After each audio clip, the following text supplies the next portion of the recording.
So the 2023 matric results are in. South Africa has achieved a pass rate of 82.9%, up from 80.1% the year before, which is now the highest pass rate South Africa has ever achieved since the beginning of the National Senior Certificate. Now, needless to say, some experts are concerned about the credibility of this pass rate, but we should also consider that this pass rate was largely made possible due to the fact that the standards in South African education has been declining consistently over the past few years. We are now at the point where several subjects require of learners only to achieve 30 or 40% in order to pass, of course boosting the national pass rate significantly. Now, expressing concern about the credibility of the pass rate and about the standards of education in South Africa should by no means take away from the fact that there are indeed some excellent schools in South Africa that do deliver students that could easily compete on an international level. But we should bear in mind that even though we hear about these schools frequently, they are the exception and not the rule. Now, it has been calculated that the actual pass rate is much closer to 55.3% if you consider the amount of pupils or learners who have dropped out since enrolling in grade 1 12 years ago. Now, a government spokesperson has expressed his annoyance with these claims about what the real pass rate is, and even went as far as describing the real pass rate as fake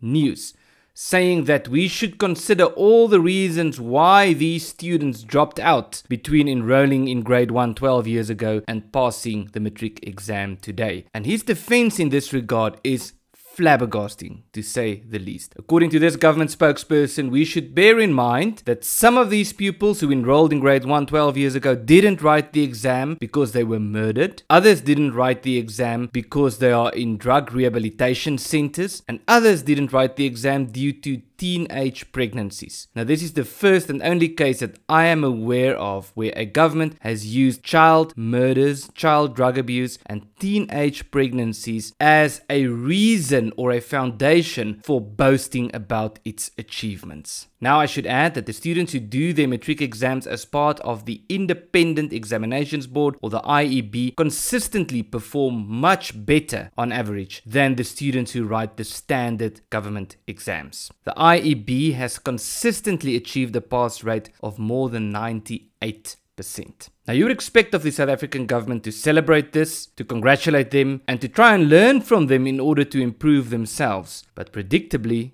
they didn't. Panyaza Lesufi publicly attacked them, demanded that there only be one examination and that there is no division allegedly according to class lines when learners write their matric exams. Now, this reminds about the remark by Thomas Sowell that people who complain about privilege often do so because they do not understand the difference between privilege and achievement. It also reminds of the comments made by the British Prime Minister Margaret Thatcher during her last debate in the House of Commons, when a member of the opposition exclaimed that even though she has achieved a certain amount of success during her tenure, she cannot deny the fact that while she was Prime Minister, the gap between the rich and the poor got bigger. Thatcher responded to this, reminding this member of the opposition that while this gap between the rich and the poor got bigger, society in general got wealthier during this time, which led her to the conclusion that this member of the opposition was much more concerned about the gap between the rich and the poor than about the actual welfare of the poor, leading her to say that this person would rather have the poor be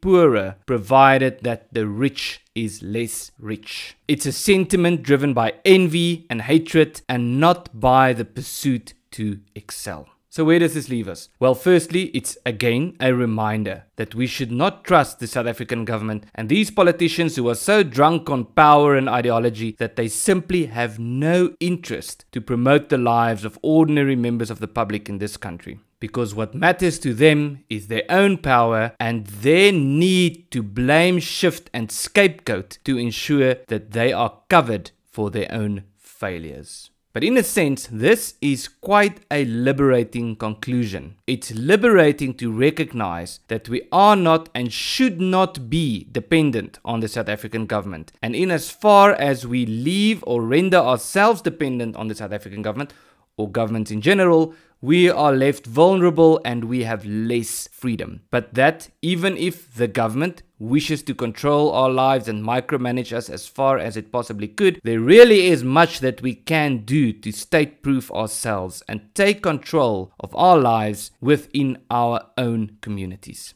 And so the underlying principle here is that we should take ownership. We should take ownership of our own lives, of our own institutions in our own communities. And when we fail and when these institutions fail, we should not blame the government for that. Because if we blame the government, that merely is a sign that we were left dependent on the government in the first place. Yes, irresponsible policies and bad leadership can affect all of us, but that does not change the fact that there really is much that we can do to take control of these institutions and to ensure a future for ourselves. Not because it's allowed by the government, but regardless of government discrimination and whether the government supports us or not.